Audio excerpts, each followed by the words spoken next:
Hey what's on guys, welcome back to the channel. मेरा नाम है तत्सम और इस वीडियो में बात करेंगे complete Lightroom mobile in just 20 minutes. 20 minute में पूरा लाइटरूम मोबाइल, एक एक फीचर डिटेल में, सारे स्पेशल फीचर्स भी और सारी टिप्स, सारी ट्रिक्स। तो लगाते हैं हमारा टाइमर और चलते हैं सीधा स्क्रीन पे और स्टार्ट करते हैं हमारी वीडियो। ओके, सो ये आ गए हम हमारे लाइटरूम के होम स्क्रीन पे। जब आप लाइटरूम ओपन करते हो तो आपको यही स्क्रीन मिलती है। आपको जो पिक्चर आपको एडिट करनी है उसे इंपोर्ट करने के लिए दो ही तरीके हैं। या तो आप डायरेक्टली आप उसे गैलरी से शेयर करके इसमें इंपोर्ट कर सकते हो, या फिर यहाँ पे जो ये इमेज का प्लस साइन बना हुआ है इस पर आप क्लिक करके पिक्चर पे इंपोर्ट कर सकते हो। अब मैंने कुछ पिक्चर्स इंपोर्ट करी हुई तो यहाँ से मैं आपको दिखाता हूँ। सो ये हमारा खुल गया लाइटरूम लोड हो रहा है, लाइटरूम खुल चुका है। और यहाँ पे आप देख सकते हो राइट साइड में बहुत सारे फीचर्स आ रहे हैं। इन्हीं फीचर्स को मैं डिटेल में समझाने वाला हूँ, फटाफट समझते हैं। सबसे ऊपर आते हैं हम सिलेक्टिव टूल पे। सिलेक्टिव टूल पे आप देखोगे लेफ्ट साइड पे टॉप मोस्ट साइड पे प्लस साइन बना हुआ है जिसमें 3 ऑप्शन है। अब सिलेक्टिव टूल ये है कि जिस भी पोर्शन को आप सेलेक्ट, सिर्फ उसी पोर्शन में आप एडिटिंग कर सकते हो, बाकी आप किसी पोर्शन में एडिटिंग नहीं कर सकते। जैसे अगर मैं ब्रश पे टैप करता हूँ और अगर मैं इस बर्ड को सेलेक्ट करता हूँ तो मैं सिर्फ इतने ही पोर्शन में सारी एडिटिंग कर सकता हूँ और इसके अलावा और कुछ भी एडिट नहीं होगा। सो यही है बाकी के 2 फंक्शन में भी।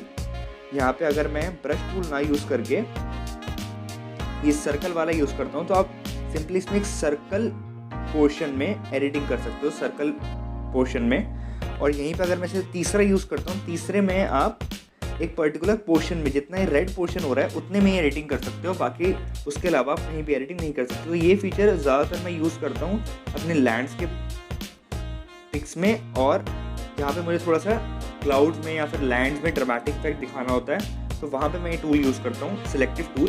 इसके बाद आते हैं ये जो बैंडेज बनी हुई है इसे कहते हैं हीलिंग टूल। अब हीलिंग टूल में 2 तरह के टूल होते हैं, हीलिंग टूल और क्लोन टूल। जो ये बैंडेज बनी हुई है ये एक हीलिंग टूल है और इसके जो नेक्स्ट वाला है ये एक क्लोन टूल है।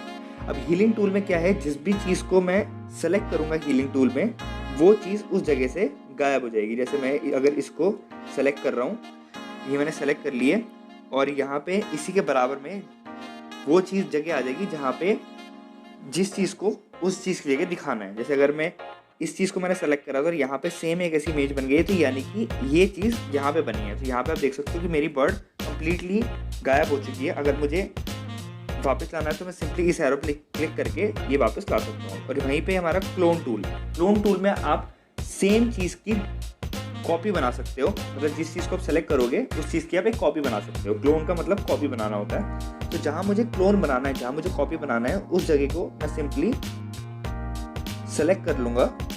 अब मुझे अगर इतने ही पोर्शन में मेरी बर्ड, दूसरी एक और बर्ड चाहिए तो मैंने ये सेलेक्ट कर लिया। अब उसके बाद कर्सर इसके ऊपर चला जाएगा और मुझे इसको इसके बर्ड के ऊपर लेके आना है। और यहाँ पे आप देख सकते हो कि मेरी एक बर्ड और आ गई है जहाँ मैंने सेलेक्ट किया था। इसे आपको बेसिकली बहुत केयरफुली और बहुत ही एक परफेक्शन के साथ यूज़ करना पड़ता है, वरना ये फ़र्क दिखाई दे जाता है। तो अब चलते हैं हमारे नेक्स्ट टूल की तरफ। नेक्स्ट टूल के मैं पिक्चर दूसरी लेने वाला हूँ क्योंकि अब इसमें सारे मैं एक्सपोजर वगैरह के बारे में बात करूँगा। सो सबसे पहले आते हैं हम क्रॉप टूल। क्रॉप टूल का काम आप सब जानते हैं, पिक्चर को क्रॉप करने का होता है। तो यहाँ से मैं ऑप्शंस भी सेलेक्ट कर सकता हूँ, 1:1 का साइज़, 5:4 का साइज़, 11:8.5। यहाँ पे बहुत सारे साइज़ हैं, 16:9 का जो आपके थंबनेल्स वगैरह में यूज़ होते हैं। तो मैं किसी भी रेशियो में इसे वो कर सकता हूँ, क्रॉप कर सकता हूँ। और यहाँ पे मैं कस्टमाइज़ भी कर सकता हूँ, क्योंकि जहाँ से एडजस्ट करना है वहाँ से भी एडजस्ट कर सकता हूँ मैं। तो उसे नीचे दिख रहा होंगे आपको, ये डिग्री दिख रही होगी, ये है स्ट्रेट ऑप्शन करने के लिए, पिक्चर को आपकी स्ट्रेट करने के लिए। तो यहाँ पे जब मैं इसको टर्न करता हूँ, इसे हिलाता हूँ तो ये पिक्चर को रोटेट करना स्टार्ट कर देता है। पिक्चर कभी कभी हम जब शूट करते हैं तो स्ट्रेट शूट नहीं होती है, थोड़ी सी हिल जाती है, थोड़ी सी इधर उधर हो जाती है। तो ये जो टूल है वो आपके पिक्चर को स्ट्रेट करने के लिए है। अब कभी ऐसा होता है कि हम नहीं समझ पाते कि ये स्ट्रेट हुई है या नहीं हुई है, तो राइट साइड में ऑप्शन दे रखा है कि आप इसे ऑटो स्ट्रेट का, तो आप इसे क्लिक करोगे तो ये अपने आप पिक्चर को आपको सीधी करके दे देगा, आपको इसमें कोई करने की ज़रूरत नहीं है। जैसे पिक्चर बिल्कुल स्ट्रेट थी तो इसने बिल्कुल भी चेंज नहीं किया। इसी तरह आप अपनी पिक्चर्स में इसे यूज़ करके एक्यूरेट पिक्चर ऑब्टेन कर सकते हो। एक्सपोजर टूल के ऊपर आपको एक दिख रहा होगा ये पोर्शन, इसे कहते हैं auto adjust, auto exposure adjust. अगर मैं इसे सिंपली क्लिक करूँगा तो आपकी पिक्चर में ये सब चीज़ खुद ऑटोमेटिकली एडजस्ट करके दे देगा। तो आपको ज़्यादा छेड़खानी करने की ज़रूरत नहीं है और ये बहुत क्विक है और बहुत ही ज़्यादा इफेक्टिव भी है कि आपको ये most of the time best exposure दे देता है। और आपको अगर फिर भी आपको लगता है कि नहीं मैं इसमें और कुछ चेंज करना चाहता हूँ तो यहाँ से चेंज कर सकते हो। तो मैं आपको ये सारे फीचर समझाता हूँ। सो सबसे पहले आता है हमारे एक्सपोजर पे। एक्सपोजर आपको पता ही है, अगर आपकी पिक्चर में एक्सपोजर बेसिकली आपको आपकी पिक्चर में ब्राइटनेस और डार्कनेस को एडजस्ट करने के लिए होता है। अगर मैं इसे राइट की तरफ लेके जाऊँगा तो मेरी पिक्चर ओवर एक्सपोज यानी वाइट की तरफ जाती जाएगी, और अगर मैं इसे लेफ्ट की तरफ लेके जाऊँगा तो मेरी पिक्चर अंडर एक्सपोज हो जाएगी यानी वो ब्लैक की तरफ जाती जाएगी। जितना मैं इसे लेफ्ट की तरफ लेके जाऊँगा उतना ये अंडर एक्सपोज होगी, और जितना मैं इसे राइट की तरफ लेके जाऊँगा वो ओवर एक्सपोज होगी। अब इसी चीज़ को परफेक्शन में लाने के लिए हम यूज़ करते हैं हिस्टोग्राम। हिस्टोग्राम यहाँ से सिंपली आप ला सकते हो। हिस्टोग्राम मैं आपको जल्दी जल्दी बता देता हूँ क्या होता है हिस्टोग्राम। हिस्टोग्राम में जो लेफ्ट वाला पोर्शन होता है ये होता है ब्लैक्स, और जो राइट वाला पोर्शन होता है वो होता है वाइट्स का, और जो बीच वाला पोर्शन होता है वो होता है मिड टोन्स का। अगर मैं अपनी पिक्चर को यानी एक्सपोजर के कर्सर को राइट साइड में लेके जाता हूँ तो आप देख सकोगे कि जो मेरा कंप्लीट ग्राफ है वो राइट तरफ शिफ्ट होता जा रहा है, और अगर मैं इसे लेफ्ट की तरफ लेके जाऊँगा तो मेरा कंप्लीट ग्राफ लेफ्ट की तरफ शिफ्ट होता जा रहा है। अब एक परफेक्ट एक्सपोजर के लिए आपको ये ध्यान रखना पड़ता है कि ये ग्राफ बिल्कुल मिडल में रहे, ना ही ज़्यादा राइट की तरफ जाए ना ही ज़्यादा लेफ्ट की तरफ जाए। तो यही हमारा हिस्टोग्राम कंप्लीट बताते हैं। मैंने बहुत ही ऊपर से बताया है, इसको मैं आगे डिटेल में बताने की कोशिश करूँगा। फिर आते हैं नेक्स्ट कंट्रास्ट पे। कंट्रास्ट क्या होता है? कंट्रास्ट हम सब जानते हैं, फिर मैं आपको बताता हूँ। जो आपकी कंप्लीट पिक्चर है इसमें जो डार्क कलर पिक्सल्स हैं और लाइट कलर पिक्सल्स हैं, ये कंट्रास्ट उनमें डिफरेंस क्रिएट कर देता है। जैसे मैं कंट्रास्ट बढ़ाऊंगा तो मेरे लाइट कलर पिक्सल्स और डार्क कलर पिक्सल्स में एक डिफरेंस क्रिएट हो जाएगा। और कंट्रास्ट बढ़ाने से क्या होता है, मेरी शेडोज भी बढ़ जाती है। शेडोज आप देख सकते हो कि नीचे ब्लैक ब्लैक कम था, फिर ये और बढ़ गया। कंट्रास्ट बढ़ाने से तो डिफरेंस भी बढ़ गया और शेडोज भी बढ़ गई। अब आते हैं हम हाईलाइट्स पे।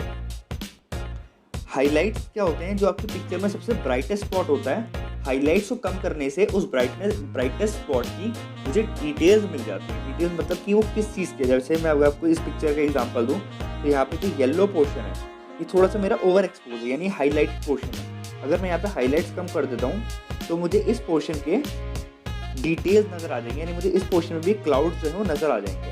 तो हाईलाइट्स हम बेसिकली इसलिए यूज़ करते हैं। और शेडोज़ मैंने अभी आपको बताया था, शेडोज़ क्या होता है? शेडोज़ मैं आपको इस तरह समझा सकता हूँ, जैसे आप किसी ट्री के नीचे बैठे हो तो आपके फेस पे जितनी एक वो आती है डार्कनेस, उसको शेडो कहते हैं। जो आपके फेस पे जो शेडो पड़ती है उसे शेडो कहते हैं। अगर मैं शेडो को इंक्रीज कर देता हूँ तो मेरा ये जो नीचे जो ब्लैक पोर्शन था इसमें ये थोड़ा सा एक्सपोज हो गया और मुझे यहाँ की चीज़ें नज़र आने लगी, यानी उसकी मुझे डिटेल नज़र आने लगी। और अगर मैं इसे लेफ्ट की तरफ ले जाता हूँ तो वो और अंडर एक्सपोज हो जाती है मेरी शेडोज इस जगह की। तो ये शेडोज यूज़ करने के लिए आपको बहुत ज़्यादा क्रिएटिव, मतलब जिस तरह की आपको क्रिएटिविटी चाहिए अपनी पिक्चर में उस तरह आप इसे यूज़ कर सकते हो। नेक्स्ट है हमारा वाइट्स।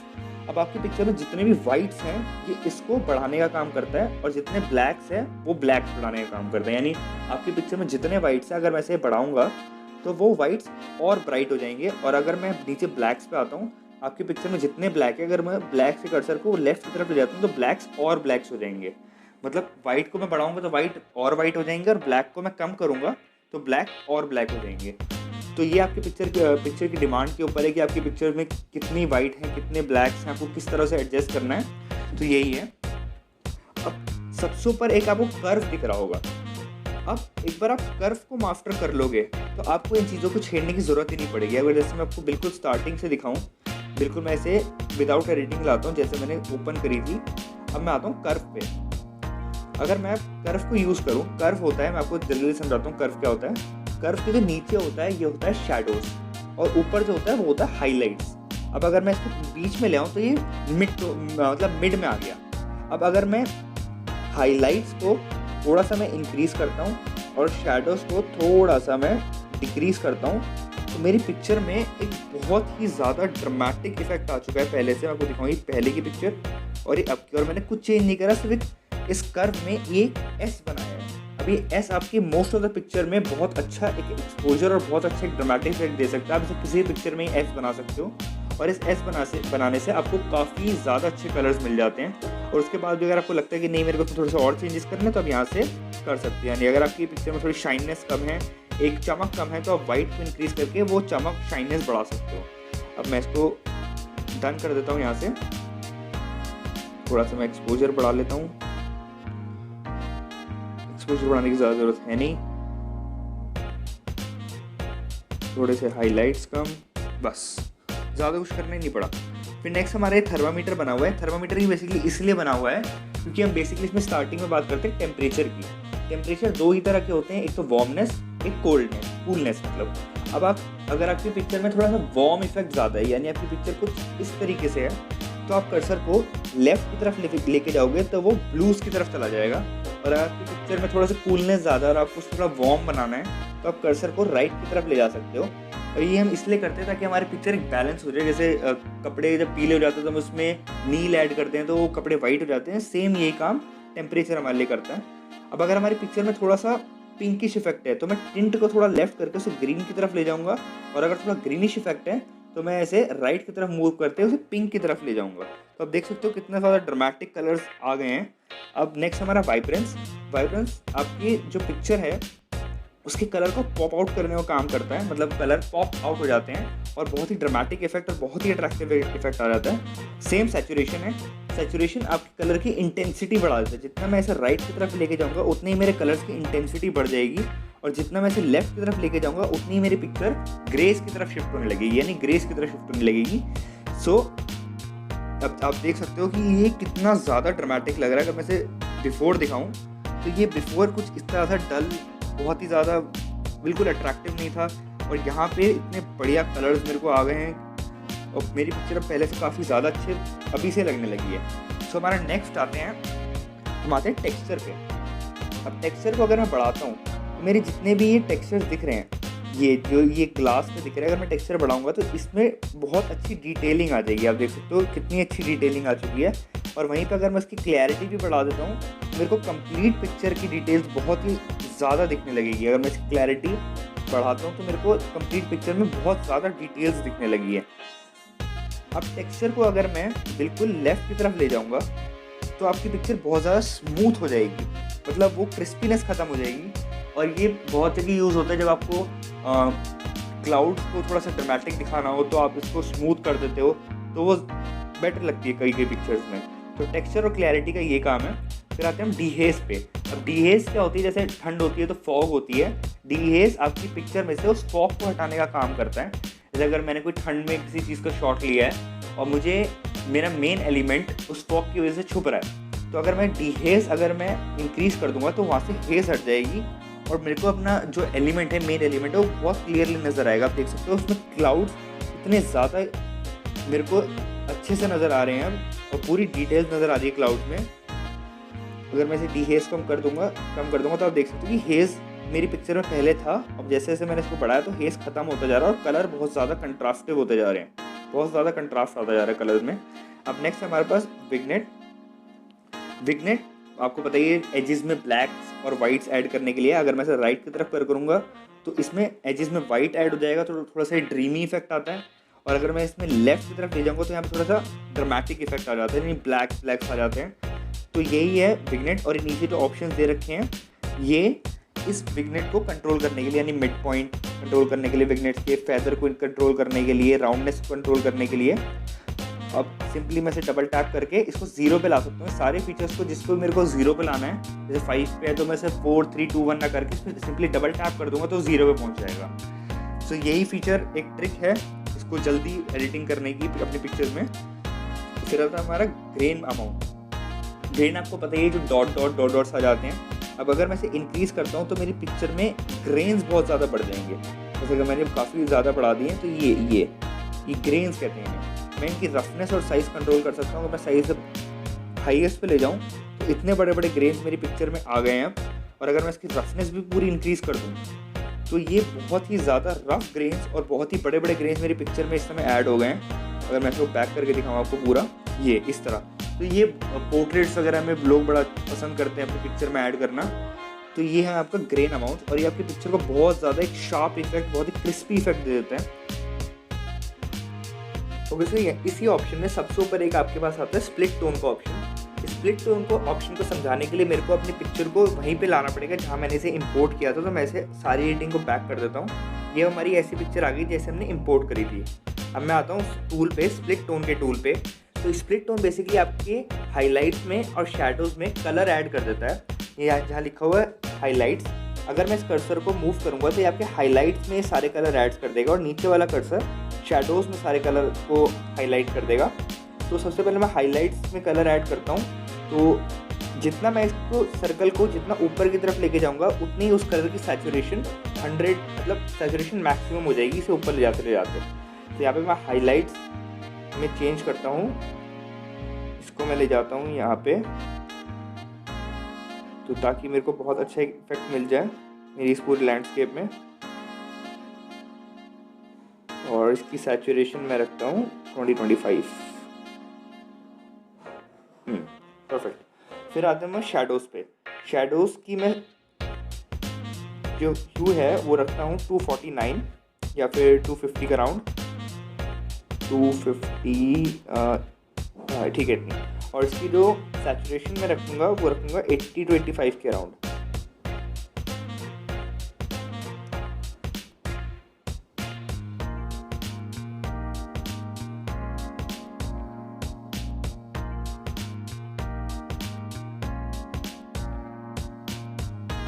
ब्लू और पिंक इफेक्ट मेरे सामने आ गया है। इसको मैं नीचे बैलेंस भी कर सकता हूँ, एक बैलेंस कर्सर दे रखा है, इससे मैं अपनी पिक्चर की इन दोनों को अपने हिसाब से एडजस्ट कर सकता हूँ। जो मेरी पिक्चर की डिमांड है या जैसा मैं चाहता हूँ अपनी पिक्चर को एडिट करना, वो मैं नीचे बैलेंस कर सकता हूँ। तो ये स्प्लिट टोन बेसिकली आपके हाईलाइट्स और शैडोज़ में कलर फिल कर देता है और आपके लैंडस्केप को बहुत ही अट्रैक्टिव बना देता है। सो फिर मैं आता हूँ बाकी आगे के टूल्स पे। उसके लिए मैं जाता हूँ अपनी पहली एडिटिंग में, जो मैं जहाँ से मैंने कंटिन्यू कर रहा था, ये आ गया मैं। फिर नेक्स्ट हमारे पास एक ट्राइंगल शेप का टूल, इससे हम क्लिक करके मैं आपको बताता हूँ। इसमें शार्पनेस आपकी शार्पनिंग आपकी पिक्चर में अगर मैं इसे इंक्रीज़ करता हूँ तो शार्पनेस अगर कम होती है, थोड़ी ब्लर्ड इमेज होती है, तो उसमें शार्पनेस इंक्रीज़ करके आपके एजेस बहुत शार्प हो जाते हैं। यहाँ पे आपके मेन एलिमेंट के एजेस काफ़ी शार्प कर देता है। और यहीं पे इसका ऑप्शन है रेडियस कंट्रोल करने के लिए और इसकी डिटेल कंट्रोल करने के लिए। फिर आपको ये दो ऑप्शन दिख रहे होंगे, कलर नॉइस रिडक्शन और नॉइस रिडक्शन। अब ये क्या होता है, जब आप हाई ISO पे जो मतलब लो लाइट में शूट करते हो हायर ISO पे, तो आपकी पिक्चर्स में ऐसे RGB red green blue colour के डॉट्स बन जाते हैं, जैसे यहाँ भी दिख रहे हैं मेरे को। तो इन्हीं डॉट्स को हटाने के लिए हम उसमें कलर नॉइस रिडक्शन यूज़ करते हैं। अगर मैं थोड़ा सा ही बढ़ाऊंगा तो वो कलर जितना भी होगा सब हट के सिर्फ मेरा नॉइस रह जाएगा, कलर हट जाएगा और नॉइस रह जाएगा। अब नॉइस रिडक्शन का ऑप्शन भी यहाँ पे है, तो नॉइस रिडक्शन में बढ़ाऊंगा तो ये नॉइस भी यहाँ से खत्म हो जाएगा और मेरी पिक्चर बिल्कुल परफेक्ट हो जाएगी, स्मूथ हो जाएगी। अब नॉइस रिडक्शन आपको इस तरह यूज़ करना है कि आपकी पिक्चर ज़्यादा स्मूथ भी ना लगे, मतलब शार्प भी लगे और उससे नॉइस भी हट जाए। तो यही ऑप्शंस डिटेल और स्मूथनेस बढ़ाने के। तो ये मेन सारे फीचर मैंने आपको ऑलमोस्ट सारे बता ही दिए हैं। एक फीचर यहाँ पे रह गया मिक्स का मैं आपको बता देता हूँ। ये कलर्स दे रखे हैं। अब आपकी पिक्चर में जहाँ पे भी ये कलर्स होंगे आप उन कलर्स के सैचुरेशन, ल्यूमिनेंस और ह्यू को चेंज कर सकते हो। अगर जैसे मैं आपको बताऊँ ब्लू कलर में सेलेक्ट करता हूँ तो मेरी पिक्चर में जितने भी ब्लूज हैं उनकी मैं सैचुरेशन को कम कर सकता हूँ, मैं उनकी ल्यूमिनेंस बढ़ा सकता हूँ। अब मैंने सैचुरेशन कम कर दिया तो बिल्कुल वो ब्लू जितने भी थे वो सब ब्लैक एंड वाइट हो गए। तो बहुत ही ज़्यादा ये सिनेमैटिक और ड्रामेटिक इफेक्ट आता है। जैसे आप देख सकते हो ये मेरी बिफोर थी, अब ये मेरी आफ्टर है। तो मैं कलर्ड पॉप आउट हैं और मेरे इसमें सिर्फ पर्पल और येलो रह गया है। अगर मुझे येलो भी हटाना है, येलो की भी सैचुरेशन में बिल्कुल ज़ीरो कर दूंगा तो उसमें से येलो भी गायब हो जाएगा। येलो की मैं ल्यूमिनेंस भी कम कर देता हूँ और ऑरेंज, क्योंकि येलो ऑरेंज साथ में है तो ये ल्यूमिनेंस को थोड़ा बढ़ाते हैं, ये इस तरीके से। मतलब मैंने येलो और ऑरेंज की सैचुरेशन बिल्कुल कम कर दी, तो ये अच्छा नहीं लग रहा है तो मैं वापस कर देता हूँ इसे। इसी तरह आपको अगर आपको कोई कलर समझ नहीं आ रहा है तो आप इस पर सिंपली इस वाले ऑप्शन पे टैप करके, जो कलर आपको समझ नहीं आ रहा है कि कौन सा कलर है, तो आप उस पर क्लिक करोगे, उस पर टैप करोगे उस जगह पे, तो आपको वो कंप्लीट बता देगा। तो आपसे अप और डाउन करके उसकी सैचुरेशन को कंट्रोल कर सकते हो। अब मेन मैंने आपको सारे फीचर बता दिए हैं और कुछ थोड़े से एक्स्ट्रा फीचर है जो मैं आपको बताना चाहता हूँ।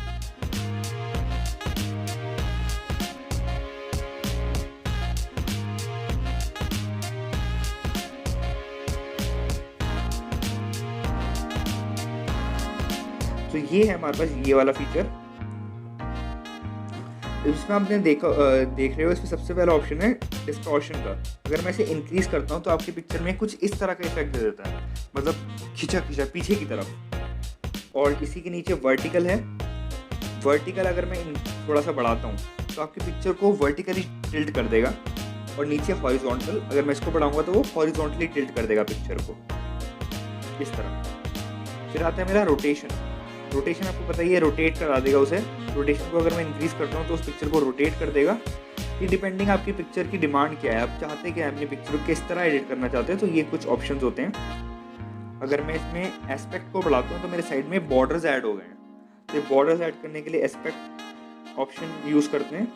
स्केल्स आपकी पिक्चर को देखना थोड़ा सा खींच देगा, यानी जूम कर देता है। ये स्केल्स ऑप्शन इसलिए होता है।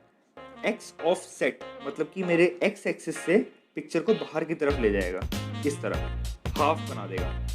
और वाई ऑफसेट में मेरी पिक्चर को वाई एक्सिस से बाहर निकाल देगा। सो यही है कंप्लीट फीचर्स। इसमें है एक, आप इसमें यहाँ पे है थोड़े से इफेक्ट्स हैं, इस पर आप सिंपली टैप करोगे तो आपको बहुत सारे यहाँ पे इफेक्ट मिलेंगे। जैसे कलर्स में अगर मैं जाता हूँ तो यहाँ पे नेचुरल, ब्राइट, हाईली कॉन्ट्रास्ट, आप सिंपली इस पर टैप करो और आपके पास एक एडिटिंग आ जाएगी, मतलब एक ऑटोमेटिक एडिटिंग आ जाती है। पर इसमें आप फिर इसको ऐड करके और एडजस्टमेंट्स कर सकते हो। अब इसमें आपको मैट यहाँ पे एक दे रखा है, मैट में आपको मैनुअली बताता हूँ कि इसके बिना कहाँ से मैट लाया जाता है। तो ये बहुत ही आपने जगह देखा होगा, आप भी यूज़ करना चाहते होंगे इसको। मैं आपको दिखाता हूँ, एक मिनट। जो यहाँ पे हमने एक्सपोजर कर्व में गए थे, एक्सपोजर करके नीचे ये जो शैडोज़ है, अगर आप इस डॉट को ऊपर की तरफ ले जाओगे तो आपकी पिक्चर मैट में आ जाएगी। आप देख सकते हो कितना बढ़िया मैट लुक आ गया है आपकी पिक्चर में। जितने आप इसे डल वो देखते हो, मैट वाली पिक्चर्स देखते हो, जैसे मीम्स वगैरह बनते हैं और बहुत सारी चीज़ें बनती हैं, तो इसी चीज़ को ऐड करके वो थोड़ा सा उसमें मैट लुक लाते हैं पिक्चर में। ये बहुत ही बढ़िया टूल है, आप इसे यूज़ करके देखना। सो ये सारे टूल्स ऑलमोस्ट ख़त्म हो चुके हैं। तो यहाँ पे मैं आपको एक चीज़ बताना चाहता हूँ। आप यहाँ से बैक आते हो, अपने होम पेज पे स्टार्ट करते हो, तो नीचे एक लर्न का ऑप्शन आता है। ये लर्न का ऑप्शन ये है कि जो जितने भी प्रोफेशनल फोटोग्राफर्स होते हैं वो अपनी एडिटिंग इसमें डालते रहते हैं। और अगर आपको अपनी एडिटिंग की स्किल्स इंप्रूव करनी है तो आप इन टूल्स को ज़रूर एक बार देखना। इसमें आपको बहुत ही अच्छे से एडिटिंग स्किल्स आपकी बढ़ाने के ऊपर काम किया गया। मैं बहुत मतलब जब मैं फ्री होता हूँ अपनी एडिटिंग स्किल्स के ऊपर काम करना चाहता हूँ तो मैं यहीं पे आके प्रैक्टिस करता हूँ। तो एक बार आप ज़रूर इसे चेकआउट करना। तो पूरी ऑलमोस्ट लाइव मैंने आपको सारे फीचर्स बता दिए हैं। मेरे को लगता है कि कुछ रह गया है इसमें। सो एक मैं बताना चाहता हूँ वाटर मार्क के बारे में। वाटर मार्क जब आप शेयर करते हो पिक्चर को, अब यहाँ पे है एक्सपोर्ट एज करके, यहाँ पे आता है हमारा इंक्लूड वाटर मार्क। अगर मैं वाटर मार्क ऐड कर दूंगा और इसे कस्टमाइज पे क्लिक कर दूंगा तो यहाँ पे मेरे को वो एक वाटर मार्क ऐड करने की परमिशन देता है। जैसे अगर मुझे अपनी एडिटिंग पे अपना नाम लिखना है तो मैं लिख सकता हूँ यहाँ पे। इसमें आप कॉपी सेटिंग भी कर सकते हो। कॉपी सेटिंग मतलब आपको सेम एडिटिंग किसी दूसरी पिक्चर में करनी है तो आप यहाँ पे कॉपी करके और उस पिक्चर पे जाके यहीं पे एक पेस्ट का ऑप्शन आएगा, वहाँ से आप इसे पेस्ट कर सकते हो। ओके, सो मिलते हैं फिर नेक्स्ट वीडियो में। नेक्स्ट वीडियो में मैं शिफ्ट करूंगा मैनुअल मोड पे, aperture, shutter speed and ISO, पूरा एक्सपोजर ट्रायंगल्स कवर हो जाएगा अपकमिंग वीडियोस में। तो बहुत ही मस्त वीडियोस होने वाली हैं किसी भी प्रोफेशनल फोटोग्राफर के लिए। और मेरी एक वीडियो है कॉम्पोजिशन रूल्स के ऊपर, तो एक बार उसे ज़रूर देख लेना, बहुत ही काम की वीडियो है। And please subscribe this channel क्योंकि मैं इसमें फोटोग्राफी से रिलेटेड, वीडियोग्राफी से रिलेटेड और एडिटिंग से रिलेटेड वीडियोस लाता रहता हूँ। सो मिलते हैं नेक्स्ट वीडियो में, अभी के लिए